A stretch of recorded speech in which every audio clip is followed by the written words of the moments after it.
masa menjelang persalinan. Karena yang ditunggu-tunggu selama 9 bulan akan segera datang. Apa itu ibu-ibu? Nah, melahirkan. Ya teman-teman sekalian, masa kehamilan itu akan diakhiri pada waktunya dengan persalinan. Ibu-ibu semua, masa persalinan itu ada hal-hal yang perlu kita ketahui. Setelah hamil 9 bulan, tentunya masa ini masa yang deg-degan ya, dinanti, tapi ada sedikit ketakutan, mungkin kekhawatiran barangkali. Nah, untuk meminimalisir hal tersebut, kita harus mengenali tanda-tanda bahaya yang bisa terjadi pada saat masa persalinan. Salah satunya adalah kegawat-gawatan di masa persalinan. Itu yang akan kita bahas dalam topik hari ini. Ya, kita akan membahas tentang kelainan pada HIS. Ibu-ibu sekalian dan teman-teman, kita kenal dulu istilah dari HIS ini. Apa sih yang dimaksud dengan HIS? HIS adalah serangkaian kontraksi. Jadi ada kontraksi atau mungkin istilah di masyarakat itu mules. Nah, itu ya, mules. Kontraksi ini adalah kontraksi yang berasal dari rahim, khususnya adalah di bagian berawal dari bagian fundus atau dari kencang rahim. Jadi biasanya bagian atas dulu nih, gitu ya. Teman-teman kalau kontraksi berasal dari kencang rahim. Dan dia teratur yang secara bertahap akan mendorong janin melalui serviks. Jadi kata kuncinya, HIS ini adalah serangkaian kontraksi yang dia terjadi secara teratur dan otomatis dia akan mendorong janin itu untuk turun melalui serviks, akhirnya dia lahir atau melalui jalan lahir. Sederhananya seperti itu. Nah, ini adalah HIS yang normal, datangnya teratur, kemudian dimulai dari kontraksi yang ringan sampai dengan kontraksi yang kuat dan puncak, dan dia akan mendorong janin untuk keluar. Tapi, nah ini yang kita akan bahas. Kita akan belajar atau akan mengenali apa aja sih kelainan-kelainan dari HIS itu. Ya, kita akan membahas tentang 3 kelainan dalam HIS. Ada inertia uteri, ada tetani uteri, dan ada inkoordinat uteri. 3 hal yang ibu ya. Oke, teman-teman sekalian, ada 3 hal yang kita bahas dalam kelainan HIS. Kita lihat satu-satu. Yang pertama adalah inertia uteri. Apa sih yang dimaksud dengan inertia uteri itu? Inertia uteri. Nah, teman-teman, kita lihat kata kuncinya ya. HIS yang sifatnya lemah. Kita kan berharap semakin kuat HIS-nya, maka akan semakin membuka jalan lahir, akhirnya semakin cepat masa persalinan. Jadi pada kondisi inertia uteri ini HIS-nya itu lemah. Lemah yang lebih singkat dan lebih jarang. HIS yang normal adalah dia datang, kemudian semakin lama semakin kuat dan teratur. Tapi pada kondisi inertia uteri yaitu HIS-nya terjadi lemah, singkat, dan frekuensinya menjadi jarang. Harusnya semakin sering dibandingkan dengan tenaga HIS yang normal. Inertia uteri dibedakan atas inertia uteri primer dan sekunder. Oke ya, jadi itu bedanya teman-teman. Kita kenali. Inertia uteri itu ada yang primer dan ada yang sekunder. Ada sekunder. Bedanya adalah kalau primer dia sejak permulaan itu sudah lemah. Tadi kita tahu konsep inertia uteri adalah HIS yang lemah, jarang. Kalau inertia uteri primer sejak awal persalinan dia sudah lemah, maka HIS-nya nggak ada kuat. Lain halnya dengan yang sekunder. Kalau yang sekunder itu adalah mulanya HIS-nya itu kuat. Mulanya itu kuat, kencang, teratur, tapi kemudian dia menjadi lemah. Lemah dan jadi jahat. Nah, itu bedanya ya, antara primer dan sekunder sangat berbeda. Primer dari awal dia sudah kuat, sudah lemah, tapi kalau yang inertia uteri sekunder awalnya di sini berlangsung kuat, teratur namun menjadi lemah dan jahat.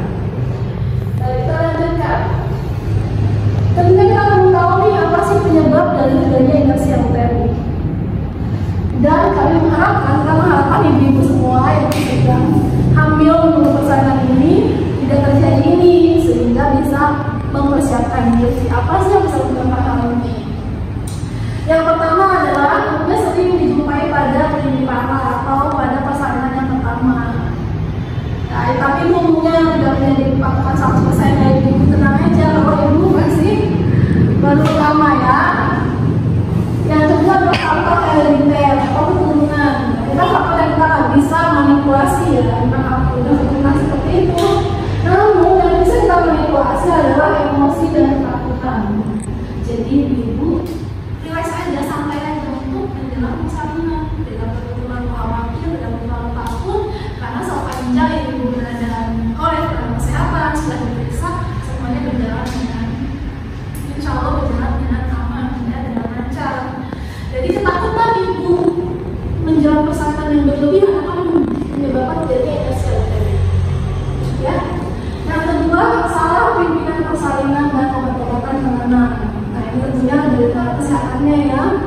Pada saat salah pimpinan persalinan belum waktunya untuk menelan, ibu disuruh menelan. Itu akhirnya akan kelelahan. Itu juga bisa menyebabkan terjadinya SLTD. Atau diberikannya obat-obatan penenang. Yaitu berarti dengan sengaja.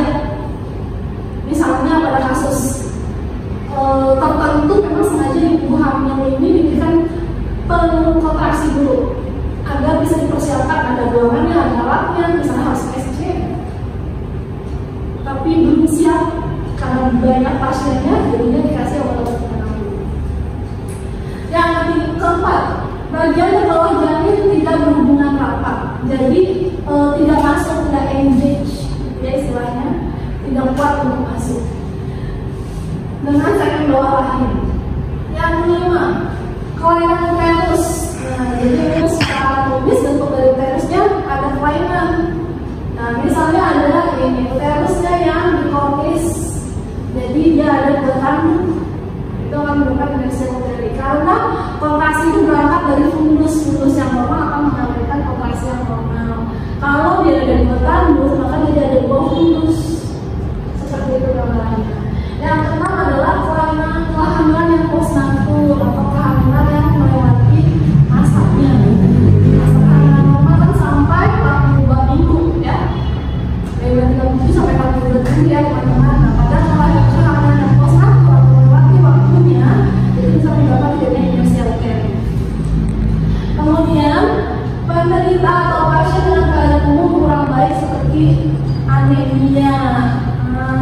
Jadi penting ya ibu hamil, kenapa kita mengkonsumsi tablet FT atau harus mengetahui kadar hemoglobin dalam darah kita itu berapa.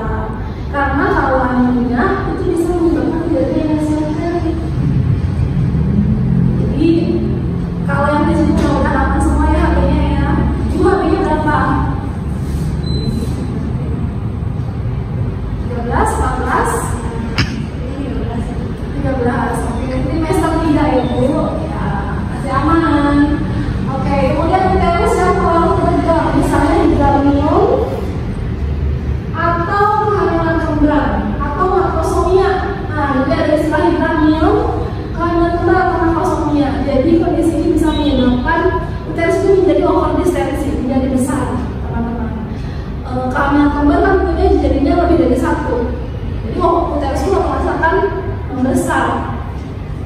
Hidramnion dari cara ketubannya lebih banyak dari yang normal, terus pun akan membesar. Ataupun makrosomia, kepala janin yang lebih besar, itu pun jadi uterusnya akan overdistensi atau membesar, sehingga ini menyebabkan uterusnya kelelahan untuk kontraksi. Seperti itu biasanya di rumah. Oke, kita lanjut ya. Nah, ini tanya berikan dengan yang sekunder, kalau yang primer, kalau yang dari awal sudah lemah, kalau yang sekunder dia mulai-mulainya adalah kuat, namun kemudian dia menjadi lemah. Itu aja yang perlu diingat dari primer dan sekunder ya, teman-teman. Faktor-faktornya tadi ada anemia, jadi menjelang persalinan itu harganya sudah normal. Kalau itu memang misalnya kemarin ada yang tidak ada anemia, gitu ya. Hidramnion tadi yang turun lebih banyak, random multi berarti persalinannya yang lebih dari 4 ya, random multi ini parah ataupun teman-teman, nah ibu sekalian pasien dengan emosi yang kurang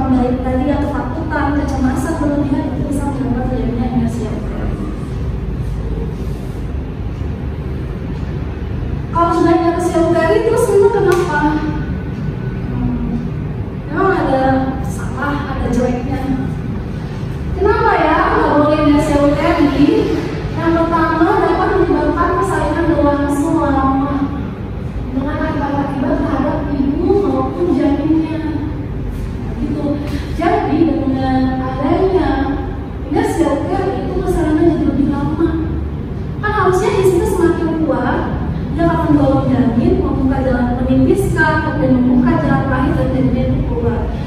Kan jadi nasi uteri otomatis di sini nggak ada kuat kan lemah, jadi gimana mau menghindari? Jadi berlangsung lama. Kalau sudah lama gimana? Itu bisa menimbulkan komplikasi yang lain. Bayinya bisa stres, pada ibu pada janinnya bisa terjadi komplikasi. Kemudian dapat menimbulkan sampai kepada kematian atau kesakitan. Ini yang sangat kita tidak harapkan ya dengan nasi uteri. Jadi nasi uteri itu berbahaya banget nggak sih? Gimana? Berbahaya banget ya? Berbahaya banget ya. Artinya ini merupakan tanda bahaya atau kegawat-gawatan di masa persalinan kalau jadi nasi uteri. Nanti teman-teman calon bidan kalau jadi nasi uteri harus segera ditata laksana karena dia bisa menyebabkan sampai dengan kematian. Kemudian yang kedua, kemungkinan infeksi bertambah dan juga meningkatkan kematian perinatal. Tadi ya, misalnya bebannya sudah pecah, terus kisnya hilang atau menjadi lemah, kan semakin terpapar lama potensi untuk terjadinya infeksi karena bebannya sudah pecah, sudah perlindungan terhadap janin. Kemudian yang ketiga, kehabisan tenaga ibu dan dehidrasi. Tenaga akan menjadi naik, jadi ibunya sudah kelelahan karena pemeriksanya berlangsung lama. Bayangkan ya teman-teman, kalau tadinya dia dikasih uternya terjadi PCOS sekunder, berarti kisnya awalnya kuat, ibunya kelelahan tuh, udah capek dengan yang kuat, tapi menjadi lemah, jadinya makin lama lah persalinannya, maka ibu akan kelelahan dan ibu bisa terjadi dehidrasi atau kekurangan cairan, dan tanda-tandanya itu bisa kita lihat dari nadinya yang cepat. Nah, berarti dia terjadi dehidrasi. Baik, apa sih yang harus dilakukan pada kasus inersia uteri? Nah, ini yang perlu kita ketahui ya, teman-teman calon bidan semua ketahui apa sih yang harus dilakukan jika terjadi inersia uteri. Yang pertama adalah periksa keadaan serviks, kemudian presentasinya, serta kondisi janin, turunnya kepala janin dalam panggul, dan keadaan panggul. Jadi kita akan bisa lihat keadaan serviksnya, pembukaannya berapa, tebal atau tipis serviksnya itu. Saya khususnya ke teman-teman di luar sana ya. Jadi kemudian presentasinya bagian terendah janin, apakah dia kepala atau dia bokong atau presentasi yang lain. Kemudian turunnya kepala janin dalam panggul, apa dia sudah engage, sudah masuk sempurna atau masih melayang atau menggantung gitu. Dan juga keadaan panggul, nah, panggulnya normal atau enggak gitu. Kemudian ya disertai disproporsi cephalopelvis. Jadi jika inersia tapi terjadi proporsi cephalopelvis, itu artinya adalah ketidakproporsionalan antara besarnya janin dengan lingkar kepalanya dengan luasnya panggul. Nah, itu maksudnya ya.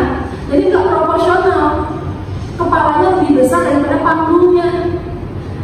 Kalau pintunya lebih kecil, yang mau keluar lebih besar, kira-kira bisa keluar nggak? Enggak, terus sekali mungkin susah ya keluarnya. Oleh karenanya tindakannya harus sesarian. Jadi harus dicari jalan lain, jalan pintas dengan operasi seksi. Yang kedua, bila setelah isnya kuat tapi kemudian terjadi inersia uteri sekunder, ingat ya, sekunder itu tadinya dia kuat, kemudian dia menjadi lemah sekunder. Kemudian ibu lemah, ibunya kelelahan, paktusnya telah berlangsung dari 24 jam, jadi udah seharian kelamaan menunggu. Pada klinik parah atau 18 jam pada multi parah. Jadi pada anak pertama 24 jam atau pada anak kedua dan seterusnya itu 18 jam. Sebaiknya paktus segera diselesaikan sesuai dengan pemeriksaan. Dan dikasih obstetrik lainnya. Jadi segera diterminasi kehamilannya. Nggak usah ditunggu lagi. Ya, kalau sudah 24 jam pada pre-nya atau 18 jam pada multi yang tidak terjadi kala dua, maka segera selesaikan persalinannya. Gitu ya, jangan tunggu sampai hisnya datang yang adekuat. Pada inersia uteri primer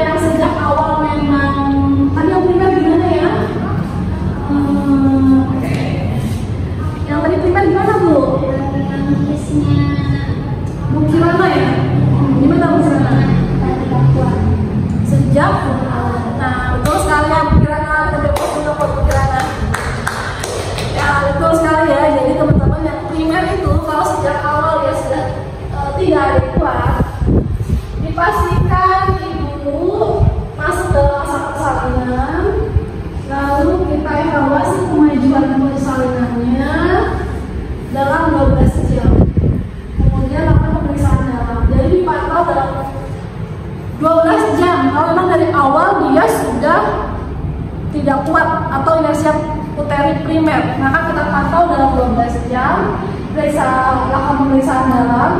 Jika pembukanya kurang dari 3 cm, kemudian torsinya tebal, ibu diistirahatkan, berikan sedatif sehingga ibu dapat tidur, mungkin masih dalam fase labor, artinya fase persalinan palsu. Tapi jika setelah 12 jam berikutnya tetap ada hiasan pada kemajuan persalinan, kemudian dipecahkan, dan hiasan pada kemajuan persalinan dari titosin, itu berarti fase labor atau persalinan palsu. Jadi masih Blackstone Hicks, belum Hicks yang menjelang persalinan.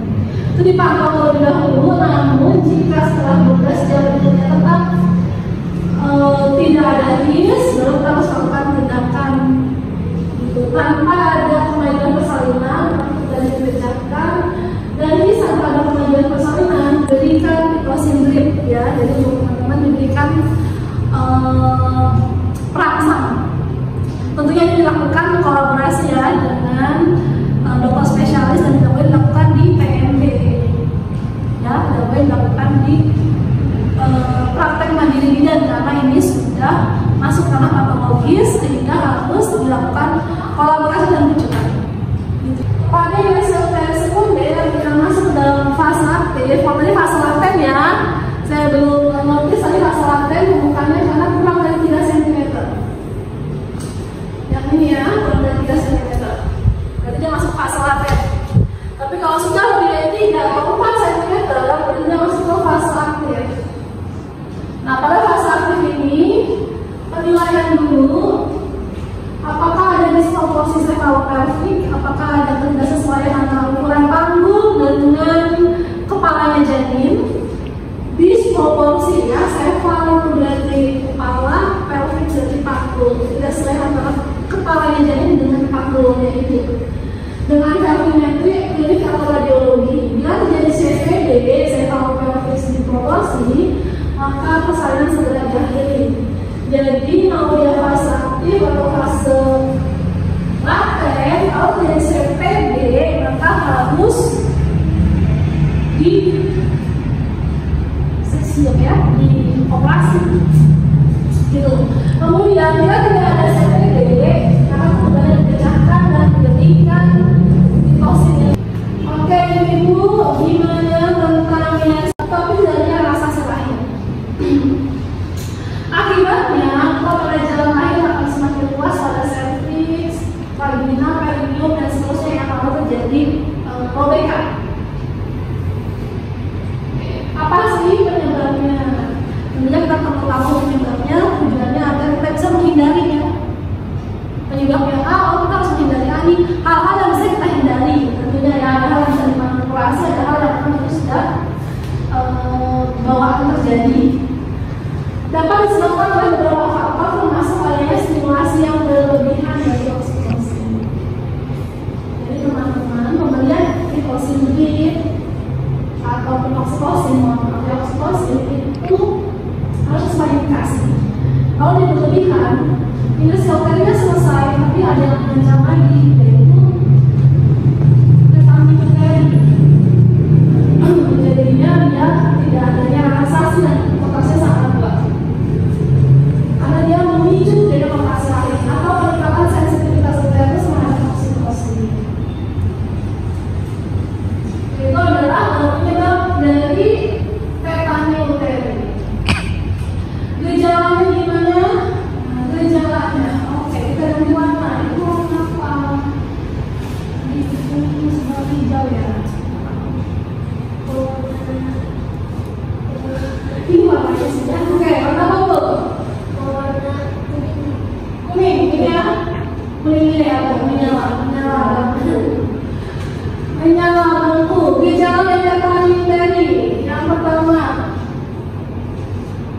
kontraksi uterus yang terus-menerus dan tidak teratur. Jadi tidak terus-menerus ya.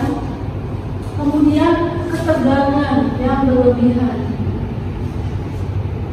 Kalau kontraksi kan berarti dia tegang, ya. Kemudian nyeri hebat. Kita kontraksi yang ada kuat aja, itu sudah merasakan mules atau nyeri, ya, daerah abdomen, mungkin sampai yang ke belakang, ke punggung. Apalagi kalau terjadinya tetani, nyerinya akan semakin hebat.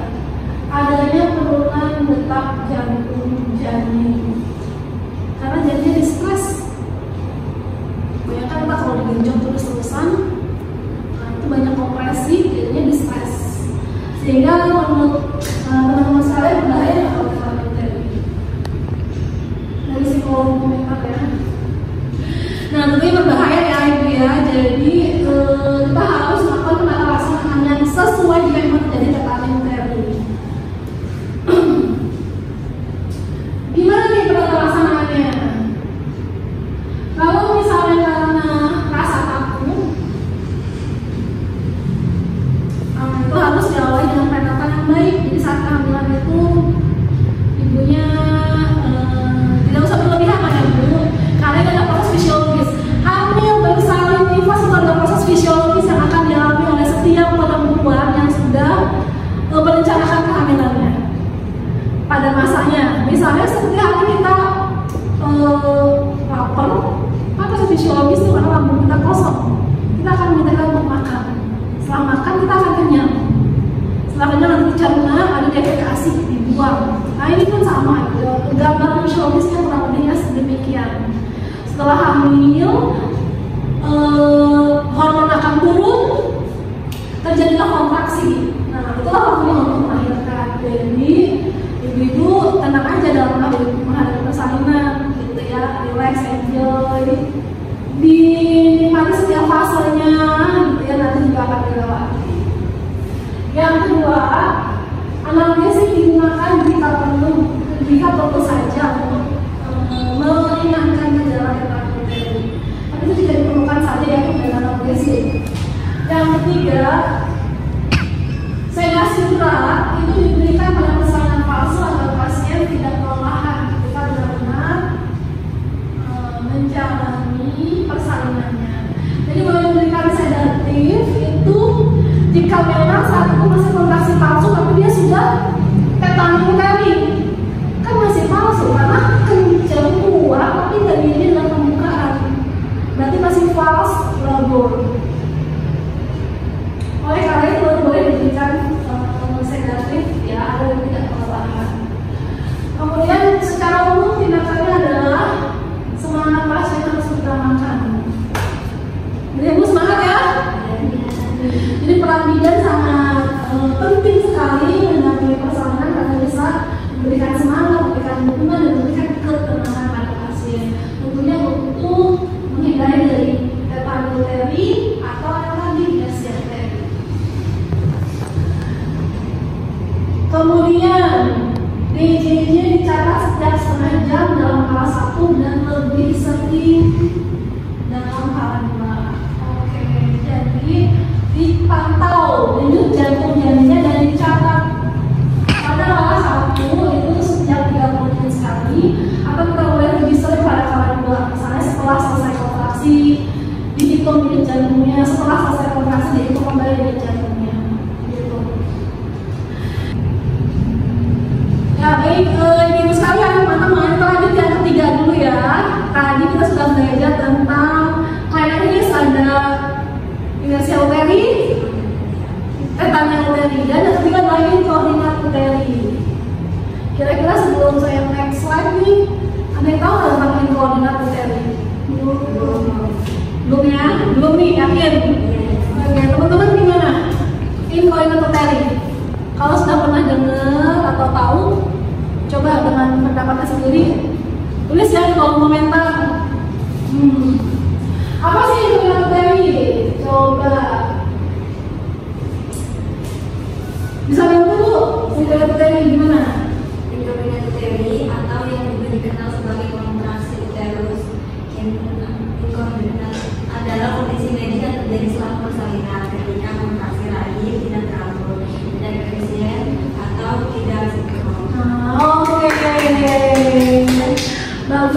ya. Jadi teman-teman kita ambil kata kuncinya nih, bahwa yang koordinat UTM ini berarti itu adalah tidak sinkron. Itu kata kuncinya. Inkoordinat, tidak terkoordinasi dengan baik antara kontraksi rahim dengan pembukaan serviks. Yang normal adalah kontraksinya kuat, pembukaan serviksnya semakin melebar. Kontraksi kuat mendorong keluar pun, bagian tengah pun, menipiskan jalan lahir atau serviksnya dan membuka pada jalan lahir. Tapi terjadi inkoordinat, tidak sinkronan. Penyebabnya apa? Penyebabnya bisa yang pertama distensi uterus yang berlebihan. Misalnya Bu, kenapa bisa terjadi distensi uterus?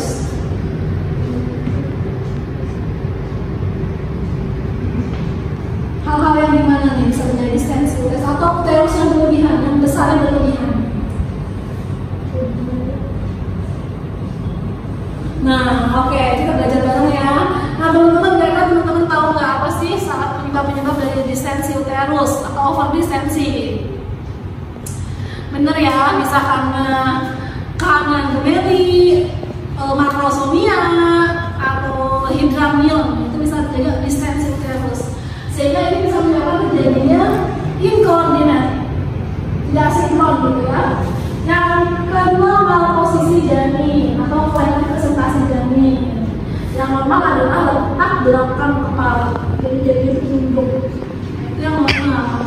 Kalau dia malpresentasi atau malposisi, bisa menyebabkan terjadinya inkoordinat. Yang ketiga, lagi pada kelelahan ibu. Kelelahan ibu yang berlebihan bisa terjadi inkoordinat. Kencang, kuat, mulus, teratur, tapi nggak sinkron dengan pembukaan serviksnya. Yang keempat, penggunaan obat-obatan.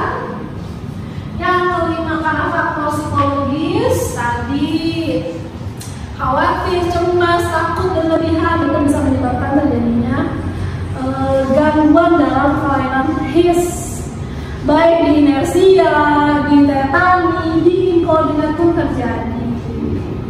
Jadi ibu hamil membereskan lagi ya, relax aja menjelang persalinan dan ya teman-teman, dan perlu sangat perlu sekali untuk terus memberikan dukungan dan pendampingan pada ibu di masa persalinan.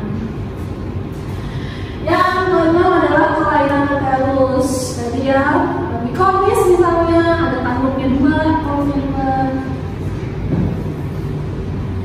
Gejalanya gimana? Kontraksi yang tidak teratur dan tidak efektif. Kontraksi yang merasa sangat nyeri tapi tidak mendapat pembukaan serviks yang signifikan. Jadi ibunya sangat kelelahan. Ini tidak sedikit kasusnya ya. Yang kerap kali teman-teman di lapangan nanti kita akan menemukan seperti ini. Ibunya sudah amat sangat kesakitan, tapi ketika diperiksa pembukaan serviksnya belum signifikan, masih pas laten. Tapi rasanya udah kayak pembukaan 10, padahal masih pembukaan 2. Nah, itu dia inkoordinat. Persalinan yang berlangsung lama dan sulit, kelelahan ibu dan bisa menyebabkan gawat janin ya, karena kontraksinya kuat, dia akan lama dong di dalam rahim, harusnya kan makin keluar, tapi karena serviksnya tak membuka juga, jadi lama di dalam rahim sehingga menyebabkan gawat janin. Apa yang dampak yang dapat terjadi jika terjadi inkoordinat uterus? Dampaknya, pertama, persaingannya akan lama dan macet. Ya dong, karena kan serviksnya nggak membuka nih kan, jadi persaingannya akan lama dan macet. Ibunya akan kelelahan, kemudian juga gawat janin akibat janinnya kurang oksigen. Kalau jadi kontraksi kuat, itu adalah fase distres buat janin karena dia tidak mendapatkan sumber oksigen yang cukup. Kemudian menyebabkan resiko infeksi jika sudah kembali pecah lama persalinannya, perdarahan pasca persalinan, dan peningkatan kemungkinan tindakan operasi seksi. Itu ya, karena yang akan membuka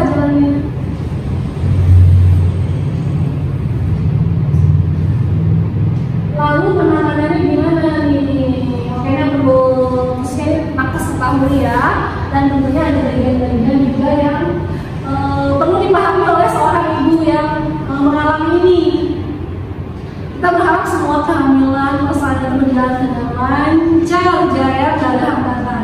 Tapi kita nggak pernah tahu ya di dalam prosesnya itu. Oleh karenanya, kenapa edukasi ini penting untuk ibu hamil dalam persalinan, agar jika dikenali bisa lebih siap dan bisa melakukan tindakan yang tepat dan sesuai. Ya teman-teman. Yang pertama edukasi moral. Oke, jadi ini diberikan tambahan cairannya, baik secara awal ataupun secara intravena jika memang tidak memungkinkan secara awal. Kemudian yang kedua adalah pemberian oksitosin untuk merasa perasaan yang lebih efektif. Sekali lagi, ini adalah kasus patologis sehingga harus lakukan kolaborasi dan rujukan. Ya, artinya kalau ibu mengalami ini, ibu juga tidak bisa bersalin di tempat praktek bidan. Ya, harus ke rumah sakit yang memang bersedia fasilitas dan tenaga yang lebih memadai. Ya, ini di luar kewenangan bidan ya ibu. Kemudian yang ketiga, perubahan posisi ibu. Dapat memperbaiki pola kontraksi. Mungkin ibunya tadinya tidurnya miring ke kanan, harus berubah miring ke kiri. Atau tadi terlentang, karena ibu hamil tidak bisa terlentang ya, harus lebih tinggi kepalanya. Dibandingkan jangan terjadi penekanan vena cava inferior sehingga tidak menghambat sirkulasi oksigenasi janin. Yang keempat, istirahat. Memberikan waktu istirahat bagi ibu untuk mengurangi kelelahannya. Karena kelelahan bisa menyebabkan terjadinya inkoordinat. Pemberian analgesi apabila diperlukan untuk menghilangi atau mengurangi ketegangan dan kecemasan. Dan yang terakhir, jika memang tidak bisa berhasil, barulah tindakan terakhir dilakukan operasi seksual. Gitu, jika diperlukan. Lalu cara mencegahnya gimana? Cara mencegahnya, meskipun tidak semua resiko yang dapat dicegah, beberapa langkah dapat membantu mengurangi resiko. Oke, langkahnya apa aja? Perawatan prenatal yang baik untuk mendeteksi dan mengatasi faktor resiko. Jadi lagi-lagi tadi pada persiapan persalinannya yang dilakukan pada saat masa kehamilan. Oleh karena teman-teman bidan itu sangat penting sekali mempersiapkan ibu hamil itu agar secara fisik dan psikologisnya dia siap menghadapi proses persalinan. Jadi prenatal yang baik dan berkualitas. Yang kedua, manajemen nyeri yang efektif selama persalinan. Jadi dia bisa relaksasi ketika kontraksi. Kita belajar yuk. Ketika ada kontraksi, tarik nafas dalam dari hidung, buang secara pelan dulu. Seperti itu. Tarik nafas lagi.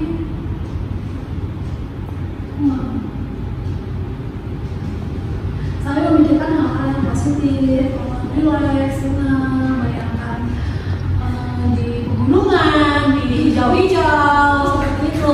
Saat hamil ini bisa diedukasi. Nanti pada saat bersalin udah lain lagi ceritanya. Makanya sejak hamil ini ibu sudah tahu dulu. Sehingga saat bersalin nanti lagi mulus-mulus tahu apa yang harus dilakukan. Oke, waktu relaksasi.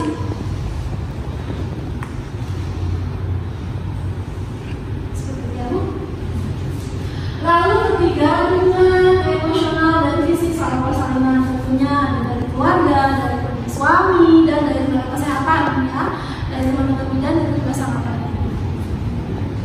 Lalu yang keempat adalah pemantauan ketat selama persalinan untuk deteksi dini tanda-tanda atau inkoordinat bakteri. Jadi di observasi, dipantau. Oke, terima kasih. Baik, teman-teman sekalian, kita sudah belajar tentang kelainan berbasis. Ada 3 hal tadi. Des uteri, tetannya uteri yang kedua, dan yang ketiga inkoordinat uteri. Betul sekali. Siap menghadapi persalinan.